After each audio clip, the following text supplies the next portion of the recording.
right, welcome to Cafe Wish Podcast interview.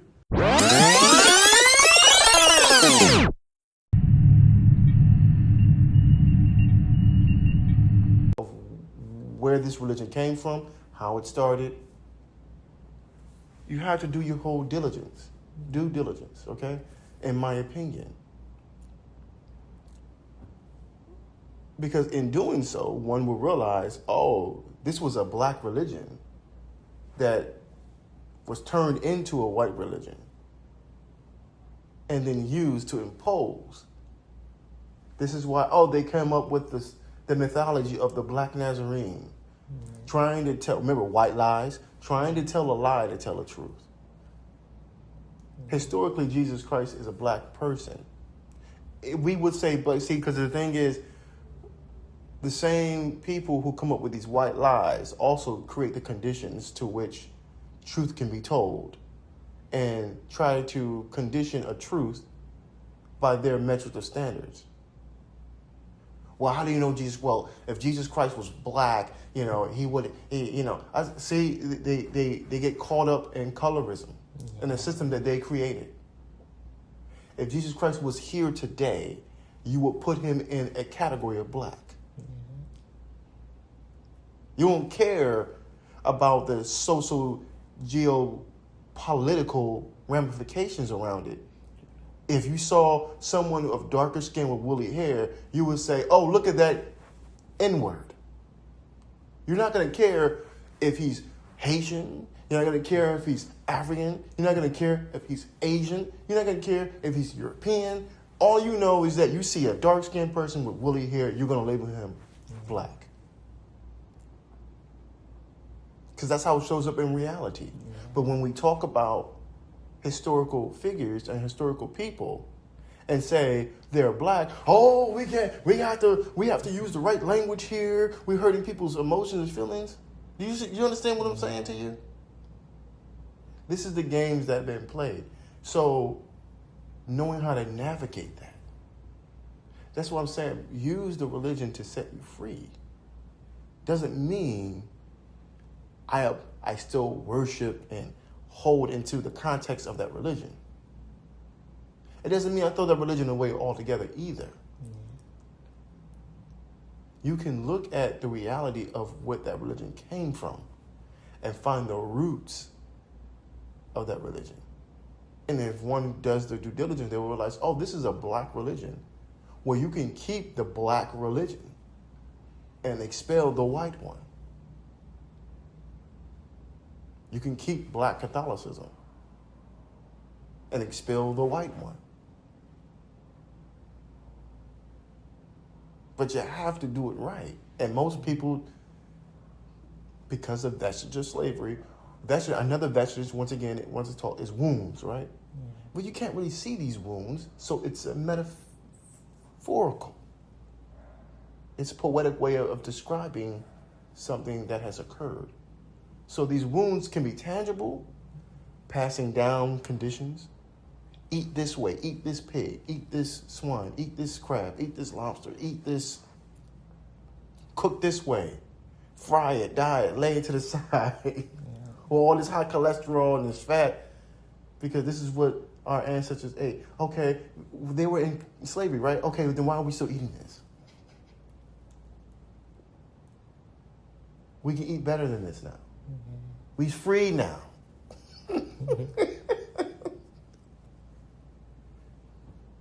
These are vestiges of slavery. Colorism. Oh, you black. Oh, look at you. You just black as the night.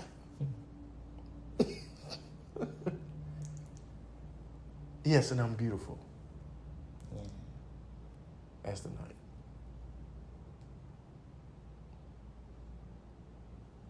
And when I walk in the sunlight, the sun beats on this beautiful chocolate melanin skin, revealing its goodness and glory as the divine. The divinations have blessed me with their image and their look, for I am made in the image of the Creator. Like, these are things that we have to do. Because I'm dark skinned doesn't automatically mean good or bad. Just because someone's light skinned doesn't mean good or bad. Now, there are things that have been shown to be true based upon certain skin complexions. Like, the most scientific geniuses happen to be dark-skinned people. And when you say that and you show that, people still going to hold on to the vestiges of slavery. Well, you're black this, you're black. Like, wait a minute. But I just showed you that all these geniuses created all these things that we use in this world, and they are dark-skinned people. They're not light-skinned people. Or no, they're no, or no, are they white people? Well, they hold to, because it's easier to hold on to what's familiar and what benefits you than it is to speak the truth and the fact of the situation. Now, we can go on and on and on, but that's just my little two-piece on that. So I'm going to stand and get off this soapbox, and let's get back to the interview. So we're winding down to the interview closure. I just wanted to talk about a couple of things and get your opinion on it. I'll let you have the final say in this interview, and the remaining amount of minutes that we're going to take on it, I want you to, as the co-host, guide this conversation, this interview, the way you want. Okay. So you have the floor. So I can ask anything? You can do whatever you want. Okay. I have this question. Colorism and racism have like connection to each other, right? Correct. And there's like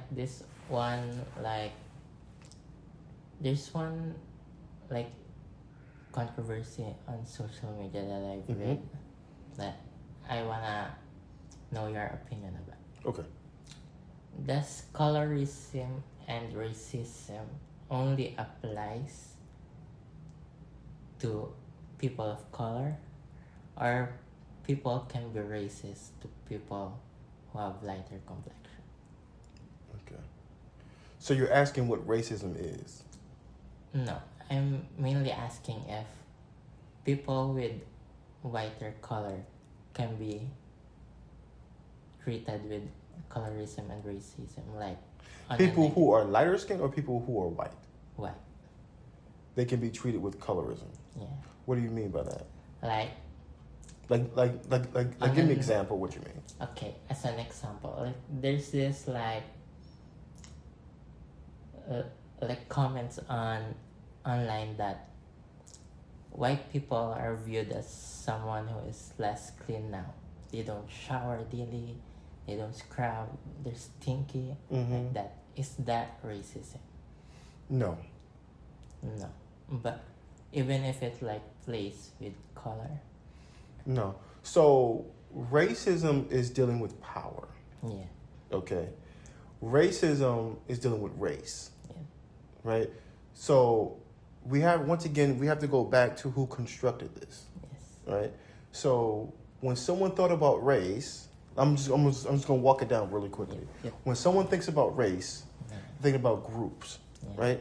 And they put a color on it, right? So that's colorism. So they use colorism to identify groups, which they call race, right?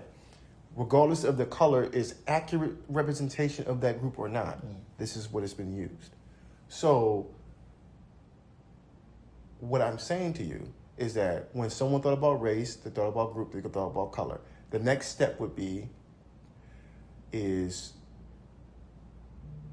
they needed to create an ideology. So it needed a vehicle. So race needed a vehicle. We call that racism. The vehicle is the ideology. And how are ideologies spread? The vehicle. How does the ideologies travel? Through religion. Through politics. Through capitalism. These are vehicles. And those who are driving these vehicles, participating in these things, are racists. Yeah. Right? Race, racism, racist. Yeah. So, can a black person be racist against a white person? Think about race, racism, racist. All stems from power. So what I'm asking is, do black people have power to be racist against white people? No. Okay. Because what does power yield? Religion, politics, capitalism means economy, sociology means as social engineering. Do black people control these institutions? Do they control? No, they don't. Now Tyrone and Gerald on the corner can yell something at you, can throw something at you. We call that being bigots. They can't impose. They don't have power to impose on a group, because race is not individual based; it's group based. So if one black person slaps the crap out of a white person, we can't say that's racist, because race is dealing with group. You could say that person's being a bigot. And though it may be racially charged, they're not racist because they don't have power over institution to impose. They just impose their will on that individual. But racism and races is never individual. It's a group thing. How do we know this? Really quick, here's a caveat. In the States, if a black person does something that's viewed as racist, they always identify if it was a group thing or individual thing. Oh, they're a lone wolf. So what they're trying to say, they're not connected to any group. So this wasn't a racist thing. Which is a lie, because it's always going to be a group thing with white people, because they have the power as a group. Even if they do something individually, they still connected to a group that has power over the whole institutions. So it's never going to be a lone wolf thing. But that's just what they do. That's the game they play. But even in playing that game, if a black person is not connected to a group that has power over institutions, to impose his will over that person does not mean racism. It just means that he's a bigot. At best. Now let's go back to the question that you asked. Is a person of color says that a white person is, they're typically stinky, or they're not clean, or it's because they're white, they're that way. That's called a stereotype. But it's not. It cannot be racism. It can't be racism because they don't have power. Yeah. They're just participating in a structure that that has been imposed onto them. Yeah. That they don't have any power over. Yeah. Do you understand? Yeah. It's just that there's like this online discourse about fighting racism with racism. And well, that's people, you can't. The only people who could fight racism with racism are white people. Yeah. White people fighting white people because they created this structure. They have power over this structure. Do you understand? Yeah. So these are false comparisons. Yeah. The comparative analysis requires there to be one-to-one. Racism can only work in the same direction that it's given if it's done by a white person, because they have institutionalized it. They have power over it. Somebody who is a victim of it and someone who is victimized of it participates in the tools of it, they can never be called racist because they don't have power over it. Yeah. They don't have the deed. Yeah. They don't have the contract. They don't have the power to say, as a group, they're not a part of a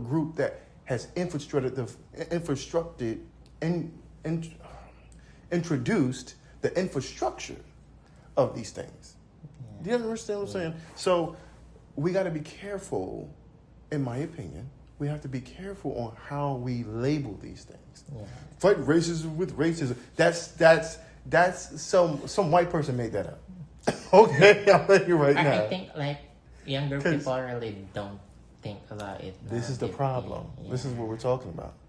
Remember, we addressed in the beginning, beloved, that people walk through this life and they don't really think about everything that they're experiencing, but they know they're experiencing it. Yeah. And in doing so, sometimes you're going to use remember, I said that they might not even have the right language, True. but they know that. So they're going to, if them not having the right language, they're going to use what? The wrong language. Yeah. And the same people who guide and have power over these institutions are going to give the wrong language Yeah. to the right people. That's why I say white people have had, in my opinion, white people have had to come up with racism against racism because they created it. So it's a one-to-one for them. But it's not one-to-one for us. It's like 1-0 because we don't have no power over it. We didn't create it. So for someone to say, oh, you're being racist. No, you're just being a bigot. Because you're using a stereotype to attack them. But which is not racism, because racism means that you belong to a group who has power over these institutions of race, racism, and to be a racist. This is the framework of what it means to have these things, to have what racism is a framework. It's not a I'm going to put a whole bunch of these little balls of color in a hat and shake it up and you put your hand in and grab out a color and say what's the number on this ball. That's not racism. It's not random events that you just because it feels like racism. Racism is not a feeling alone. It's a structure first before it's a feeling. So we have to get out of that emotion and deal with the framework, in my opinion. That's my 2 cents. So did I answer your question? Yep. Yeah. Okay. Because I feel like that's like one of like many misconceptions of like racism, that it's like one color versus one color. It's they don't think it as a system that has been created. Yeah. Because I feel like in schools it's just like one color versus another color, people of color versus white people versus people of color. It's never about the system that has been put for years and years. Mm-hmm. Yeah. And typically, can I say something? Yeah. And typically, white people want to be victims of the same system that they create. And when they when they feel like they're victims of it, then now the system is wrong. They can take their own medicine. But they don't change the system. You realize that? Yeah. They just point out what you're doing. Sure. Wait a minute, and then they misuse language Yeah. intentionally. Well, you're being racist against. No, I can't be racist against you. I don't have the power to do that. But I have the power to be a bigot against you. But that's not the racism. Because I'm just operating in the system in which your group created. Yep. But I'm just choosing with my power of choice not to operate the same way as intended.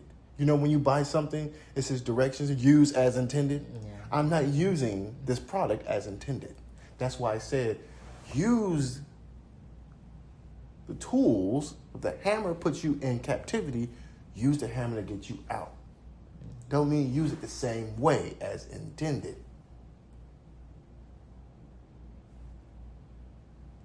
If racism is a tool that has used to enslave me, I'm going to use racism to get out, but it doesn't make me racist. Yeah. Because I don't have power over the institution, but I have power over how I choose to use these tools. Because I have ability to choose. Unless someone creates a law Going back to the poem. Yeah. White lies create mischief by laws. So, in the States, if black people typically find a way, a loophole, white people create laws. Yeah. Well, you can't do that. Yes, you can because it's lawful. We're going to change the laws then. Yeah. That's why, Do you understand? Yeah. That's why they say not all that is legal is right. There you go. And not all that is wrong is illegal. Right. Because morality in white Eurocentric systems, morality is not legality. Yeah. Legality is based upon the need of white Eurocentric people. That's it. How what they did. I mean, that's not it, but that's the core. That's the framework. So I always like to say this really quickly. Can I say something? Yeah. Here's a metaphor. So if we're in a park, right, Yeah. and there's laws about these parks, right? Don't chop down trees. Well, that's a moral thing, right? Because you chop down trees, eventually you chop down all trees, then it goes back into the nation of natural law and moral law. Yeah. The moral law is based upon natural law. Natural and moral are not the same. The natural law goes into the natural order of how society and ecosystems create life, sustain life. So morally, right or wrong, you're going to go with what will sustain life, Yeah. right? So you create a law, civil law, that says, hey, don't chop down trees because of this moral law, because of the natural law. Now, if you got dogs, walking dogs, and it says, a sign says, no dogs can poop in this park. This is law, order, so and so and so and so. Is that a moral thing? No. No. It's the need. Yeah. You cannot hold. Because they want to keep a pristine look of the park. Yeah. If it was moral, it would have been right. Yeah. Because the poop adds nutrition to the Yeah. soil. But it gets stinky and the flies come and then it creates a whole other ecosystem that you don't want there because you want a certain look. There's this one like what do you call it? Like rules in BGC now Mm-hmm. that if you look like you dress poor, Mm-hmm. they will kick you out of the seat. Mm. Is that a moral law or is that No. a civil law? It's civil. It's civil. That's why not all that is legal is right. Mm. And not all civil laws are good laws. Yeah. There's this also one like going talks about here in the Philippines. There's this one senator here in the Philippines who have like corruption case. Mm-hmm. And there's this one law in the Philippines that you can't arrest a public official if they're in the Senate building. So now they're camping in the Senate building. So they don't get arrested. And it's insane. Stupid. So that was a good example of just how people create laws that have nothing to do with morality. Yeah. Right? To protect themselves. Yeah, it's a chess game for some, Yeah. and checkers game for most. But I think for me,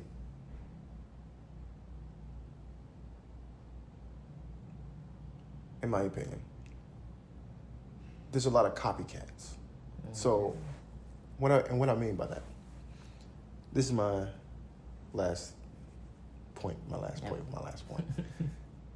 because this conversation is so good. A lot of societies like to play around the world in different nations, especially in Asia. Not to single out Asia, but Asia it's one of the biggest continents, so if not the biggest. So they like to play copycat. They like to play the role of the white person when it comes to darker skinned Asians, don't they? They like to do what white people do. Very much. They have done to the whole, they like want to do to the darker hues of their own people. Yeah. And that's the vestiges of slavery. But it's the vestiges of slavery that they can participate in because the lighter skinned ones, light, bright, almost white ones, have a benefit within their framework. Even though they walk in the room with white people, they're called monkeys and all that, but as soon as they walk out of that room and they walk in their rooms, they get to do the same. Oh, I get to do the same thing. Oh. And it's like,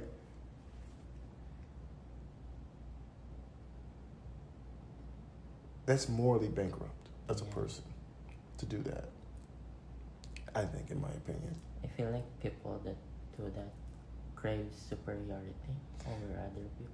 It's not even about that. They crave, okay, yes, but not yes. Yes, and at the same time, I'm going to add what you just said and say this to it. They do it because they have Stockholm syndrome. They desire to be like their oppressors. Sure. In every way. And if we talk about morality, and if they're Catholics and they believe in the Bible, that's a sin. The book of Proverbs talks about that.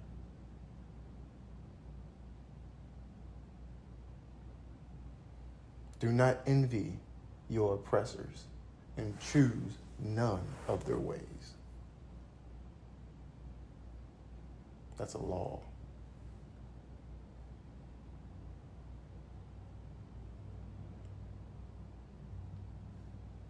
We're going deeper on that, but I just...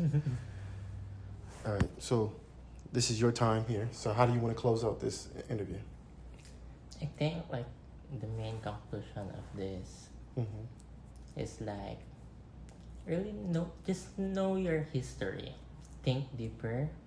Go bigger than your mind can go on. Like information is like infinity. Okay.